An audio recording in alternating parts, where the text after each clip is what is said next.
আমি এসেছি রাজশাহীর চারঘাট ইউসুফপুর ইউনিয়ন রাজশাহী।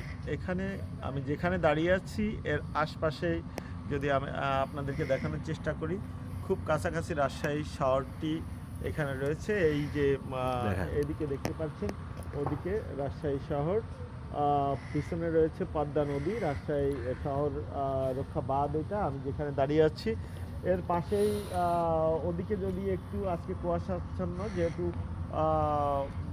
শীতের সময় এবং সূর্যের আলো থাকলেও কুয়াশা অনেক দূর দেখা যাবে না। ওদিকে ইন্ডিয়া, এইখান থেকে এই নদী পদ্মা নদীটা পার হলে ইন্ডিয়া, এই ইন্ডিয়ার পার দিয়ে এই নদীটি, ওই যে মাঝখানে একটি আইল্যান্ড দেখছেন, নদীর চর মনে হচ্ছে, ওটাই ছিল একসময় রাজশাহী শহরের শহর রক্ষা বাঁধ অংশ।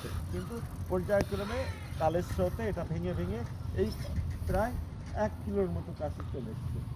তো এর পাশেই রয়েছে এই যেই জায়গাটা আমি জিরো পয়েন্টে দাঁড়িয়ে আছি, এই পয়েন্টটা থেকে ইন্ডিয়া, পদ্মা নদী প্লাস রাজশাহী শহর, এবং এ পাশে রয়েছে police academy, Rajshahi cadet college, ওই বাঁকে রয়েছে। আমরা সেদিকে যাওয়ার চেষ্টা করছি, কিছু সময়ের ভিতরে ওদিকে যাব। আর তারপর সাদ্দা পুলিশ ট্রেনিং সেন্টার, এবং আমার সঙ্গে রয়েছে আমাদের খোকন ভাই, এই রাজশাহীর লোক, আপনারা দেখতে পাচ্ছেন। উনি অ্যাজ এ জেন্টলম্যান, এবং উনি আমাকে সব ধরনের রাজশাহীতে দেখাশোনার সহযোগিতা করছেন। ধন্যবাদ সবাইকে। আসসালামু আলাইকুম।